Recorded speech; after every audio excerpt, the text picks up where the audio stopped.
नमस्कार, मी यामिनी दळवी। निवडणुकीच्या 24 मध्ये तुम्हा सगळ्यांचं स्वागत। कारण यंदाच्या वेळची निवडणूक ही फारच वेगळी आहे, अभूतपूर्व म्हणावं अशी आहे।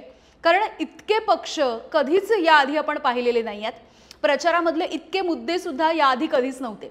फुटलेले पक्ष, जातींचे राजकारण, उत्तरेमधल्या राजकारणाचा प्रभाव, पैशांचा वापर, योजनांचे दावे प्रतिदावे, एखाद्या चक्रीवादळासारखा राजकीय धुरळा उडवणारी ही निवडणूक अनेकांसाठी अस्तित्वाच्या संघर्षाची सुद्धा आहे। खरं पाहिलं तर राज्यामधल्या 288 पैकी किमान 100 मतदारसंघामध्ये तरी अटीतटीची लढत आपल्याला दिसते। पण त्यामध्ये सुद्धा लक्षवेधी अशा टॉप 5 अशा फाईटचा आपण आढावा घेणार आहोत। आणि अशा जागा आहेत ज्याकडे केवळ राज्याचं नाही तर देशाचं लक्ष लागलेलं आहे। आणि यामधली पहिली टॉप फाईट आहे ती म्हणजे बारामतीची। लोकसभेच्या वेळेला बारामतीमध्ये शरद पवारांच्या राष्ट्रवादीच्या सुप्रिया सुळे या विजयी झाल्या आणि त्यामुळे विधानसभेच्या वेळेला स्वतः अजित पवार हे या मतदारसंघामधून विजयी होण्यासाठी सभांचा धडाका लावतात आपण बघतोय। आणि या वेळेला त्यांच्या समोर आव्हान आहे ते म्हणजे त्यांचे सख्खे पुतणे असणाऱ्या युगेंद्र पवार यांचं। त्यामुळे लोकसभेच्या वेळेला आपण बघितले की काकांची राष्ट्रवादी जिंकली। विधानसभेची ही निवडणूक आहे, विधानसभेचं मैदान आहे। या वेळेला नेमकं काय होणार? काका बाजी मारणार का की पुतण्या आमदार होणार? याकडे सुद्धा सगळ्यांचं लक्ष आहे। खरं तर अजित पवारांनी ही जागा अखंड राष्ट्रवादीमधून लढत असताना म्हणजे 2019च्या विधानसभा निवडणुकीमध्ये 1,65,000 इतक्या मताधिक्यानं जिंकलेली होती। आणि महाराष्ट्रामधला मताधिक्याचा हा विक्रम होता। पण अखंड राष्ट्रवादीची आपण 2 शकलं झालेली बघितली। अजित पवारांच्या पत्नी सुनेत्रा पवार यांनी लोकसभेमध्ये सुप्रिया सुळे यांच्या विरोधामध्ये सामना दिला। यामध्ये दादांना विक्रमी मताधिक्य देणाऱ्या याच बारामतीकरांनी मात्र सुनेत्रा पवार यांना 48,000 मतांनी काहीसं मागे ढकललं। आणि त्यामुळे ही निवडणूक ही अजितदादांसाठी केवळ प्रतिष्ठेची नाहीये तर त्यांच्या राजकीय अस्तित्वासाठी सुद्धा अत्यंत महत्त्वाची अशी ही निवडणूक आहे। दुसरी टॉप फाईट आहे ती म्हणजे मुंबईतल्या वरळी या मतदारसंघामधली। 2019 मध्ये आदित्य ठाकरे या मतदारसंघामधून आमदार झाले। 2024 मध्ये यंदाच्या वेळेला सुद्धा पुन्हा ते याच मतदारसंघामधून आपलं नशीब आजमावणार आहेत। मात्र यंदाचं आव्हान हे त्यांच्यासाठी अजिबात सोपं नाही आहे। कारण या वेळेला या मतदारसंघामधून काँग्रेसमधून शिंदेंच्या शिवसेनेमध्ये गेलेल्या मिलिंद देवरा यांना सुद्धा त्यांच्या समोर उमेदवार म्हणून देण्यात आले। तर मनसेने संदीप देशपांडे यांच्या रूपानं आदित्य ठाकरे यांच्या समोर आव्हान उभं केलंय अशी चर्चा आहे। पण खरंच तसं आहे का? कारण 2019च्या निवडणुकीमध्ये राज ठाकरे यांनी वरळीमध्ये पुतण्याच्या विरोधात मनसेचा उमेदवार दिलेला नव्हता। 2014चा विचार केला तर त्यावेळेला मनसेनं वरळीमध्ये विजय कुळतरकर यांना लढवलं। त्यांना 8,423 इतकी मतं सुद्धा मिळाली म्हणजे एकूण मतदानाच्या 5% मतं। मनसेच्या उमेदवाराने 2014 मध्ये घेतलेली मतं कमी असली तरी या वेळेला शिवसेना फुटल्याच्या नंतर सुद्धा आता पहिली विधानसभेची निवडणूक आहे। मुख्यमंत्री शिंदेंनी तिथे मिलिंद देवरा यांना मैदानामध्ये उतरवलंय। त्यांनी शिंदेंच्या मराठी मतांमध्ये भाजप आणि राष्ट्रवादीच्या आणि त्यांना मानणाऱ्या अमराठी मतांची जर भर घातली तर आदित्य ठाकरे यांच्या समोर यंदाच्या वेळेचं मोठं आव्हान असेल। आणि हे आव्हान पेलणं आदित्य ठाकरेंना काहीसं कठीण सुद्धा जाण्याची शक्यता आहे। यामध्ये पुन्हा मनसेचे संदीप देशपांडे आक्रमकतेनं प्रचार करत जी मतं मिळवतील ती मराठीच असतील। त्यामुळे या वेळेला वरळीची लढाई ही खूप अटीतटीची असताना आपल्याला दिसेल, आव्हानात्मक दिसेल।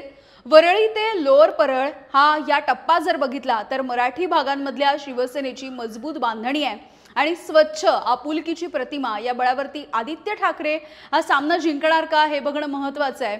मात्र त्यांच्यासाठी केवळ आमदार म्हणून नाही तर शिवसेनेचं पुढचं नेतृत्व म्हणून सुद्धा आदित्य ठाकरे यांच्यासाठी ही निवडणूक महत्त्वाची आहे। आदित्य ठाकरे यांच्या अस्तित्वासाठीची सुद्धा ही महत्त्वाची निवडणूक असेल। पुढची टॉप फाईट आहे ती म्हणजे मुंबईमधल्या माहीम या मतदारसंघामधली। मनसेचे अध्यक्ष राज ठाकरे यांचे पुत्र अमित ठाकरे हे पहिल्यांदाच निवडणुकीच्या रिंगणामध्ये उतरतायत आणि ह्या प्रत्यक्ष निवडणुकीमध्ये उतरून ते ही निवडणूक जगताना आपल्याला दिसतील। तर त्यांच्या समोर महायुतीच्या शिंदेंच्या शिवसेनेचे सदा सरवणकर यांचं आव्हान आहे। आधी भाजपनं खरं तर मनसेच्या अमित ठाकरे यांना पाठिंबा दिलेला होता। मात्र आता प्रचाराच्या वेळेचं जरा चित्र आपण बघितलं तर भाजपचे कार्यकर्ते हे सदा सरवणकर यांच्या प्रचारामध्ये आपल्याला दिसतात। आणि सोबतच जसं आदित्य ठाकरे यांच्या समोर वरळीमध्ये मनसेनं आव्हान दिलंय आणि तसंच आव्हान माहीममध्ये अमित ठाकरेंच्या समोर ठाकरेंच्या शिवसेनेने महेश सावंत यांच्या रूपाने दिलेलं आपण बघतोय। या मतदारसंघामध्ये मनसेचे सरदेसाई हे 2009 मध्ये निवडून गेलेले होते, मात्र त्यावेळेला शिवसेनेचे सरवणकर हे काँग्रेस या पक्षाकडून उभे होते। 2014 मध्ये ते शिवसेनेकडून ही निवडणूक जिंकले। 2019 मध्ये सुद्धा त्यांनी सलग बाजी मारली आणि आता 2024 मध्ये त्यांनी ठाकरेंची साथ सोडली, शिंदेंचं नेतृत्व स्वीकारलं। आता मनसेने थेट अमित राज ठाकरे यांची उमेदवारी जाहीर केली आहे। भाजपचे आशिष शेलार जर आपण बघितले तर महायुतीची साथ अमित ठाकरे यांना देण्याविषयी त्यांनी बरंच बोललेलं होतं। त्यानंतर खूप काहीसा ताणतणाव सुद्धा आपण बघितलेला होता। मात्र इतकं सगळं झालं, इतक्या घडामोडी घडल्या। सदा सरवणकर राज ठाकरेंना भेटण्यासाठी सुद्धा गेले होते, राज ठाकरेंनी ती भेट टाळली सुद्धा होती। हे सगळं घडलं, मात्र त्यानंतर सुद्धा अखेर सदा सरवणकर हे शिंदेंकडून अजूनही या रिंगणामध्ये कायम आहेत। सदा सरवणकर हे त्यांच्या कामाच्या आणि जनसंपर्काच्या बळावरती निवडणुकीच्या रिंगणामध्ये आहेत। अमित ठाकरे हे ब्रँड राज ठाकरे यांच्या, तर ठाकरेंच्या शिवसेनेचे महेश सावंत हे ब्रँड उद्धव ठाकरे यांच्या नावावरती ही निवडणूक लढवतात। एक चांगलं आहे की उद्धव ठाकरे यांनी पुतण्याच्या विरोधात उमेदवार दिला असला तरी राज ठाकरेंच्या प्रमाणे ते प्रचारामध्ये उतरलेले दिसले नाहीत। माहीमचं अद्याप काहीही स्पष्ट होताना सुद्धा दिसत नाहीये, नेमकं काय होईल कळत नाहीये। सगळीकडे प्रसिद्ध असणारा माहीमचा हलवा 23 नोव्हेंबरला कोणाचं तोंड गोड करणार आहे हे यावरती बरंच काही ठरणार आहे। अमित ठाकरे हे पदार्पणामध्ये जिंकणार की त्यांचा सुद्धा पार्थ पवार होणार हे सुद्धा या निवडणुकीमधून आपल्याला दिसेल आणि अमित ठाकरे यांचं सुद्धा राजकीय भविष्य नेमकं काय असेल हे सुद्धा आपल्याला यंदाची ही 2024 ची विधानसभेची निवडणूक दाखवणार आहे। पुढची चौथी टॉप फाईट आहे ती म्हणजे पश्चिम महाराष्ट्रामधल्या कोल्हापूर दक्षिण या मतदारसंघामधली। आजवर बघितलं तर या मतदारसंघामध्ये बंटी विरुद्ध मुन्ना अशी पारंपरिक लढत आपल्याला बघायला मिळाली आहे। सध्या काँग्रेसचे विधान परिषदेचे आमदार सतेज पाटील यांचे पुतणे ऋतुराज पाटील हे या कोल्हापूर दक्षिण मतदारसंघाचे विद्यमान आमदार आहेत आणि त्यांच्या विरोधामध्ये भाजपचे खासदार धनंजय महाडिक यांचे चुलत बंधू अमल महाडिक यांचं आव्हान आपल्याला या निवडणुकीमध्ये दिसणार आहे। अमल महाडिक हे या भागामधले दिग्गज नेते महादेवराव महाडिक यांचे पुत्र आहेत। ऋतुराज पाटील आणि अमल महाडिक हे यंदाच्या 2024च्या विधानसभेच्या निवडणुकीमध्ये एकमेकांच्या समोर उभे ठाकले आहेत, मात्र प्रत्यक्षामध्ये ही लढाई नेहमीप्रमाणे सतेज पाटील विरुद्ध धनंजय महाडिक अशीच होताना आपल्याला दिसेल। आमचं ठरलंय असा नारा देत निवडणुकीमध्ये बाजी मारणारे सतेज पाटील यावेळेला पुतण्यासाठी इतिहासाची पुनरावृत्ती घडवणार का की मग धनंजय महाडिक कोल्हापूरमध्ये आपला अंमल दाखवणार, यावरती आता कोल्हापूरच्या राजकारणाची पुढची दिशा ठरणार आहे। पुढची शेवटची टॉप फाईट आहे ती म्हणजे वांद्रे पूर्वची। मातोश्रीमधल्या अंगणातला हा मतदारसंघ आणि या ठिकाणी ठाकरेंच्या शिवसेनेकडून आदित्य ठाकरेंचे मावस भाऊ वरुण सरदेसाई हे पहिल्यांदाच निवडणुकीच्या रिंगणामध्ये आहेत, तर त्यांच्या समोर अजित पवार यांच्या राष्ट्रवादीच्या झिशान सिद्दीकी यांचं आव्हान असणार आहे। काही दिवसांपूर्वी बाबा सिद्दीकी यांची हत्या झाली आणि त्यामुळे झिशान सिद्दीकी यांच्याविषयी एकूणच हा जो मतदारसंघ आहे यामध्ये सहानुभूतीची लाट आहे, पण त्यांनी काँग्रेसचा हात सोडत अजित पवार यांच्या राष्ट्रवादीचं घड्याळ सुद्धा हाती बांधलंय।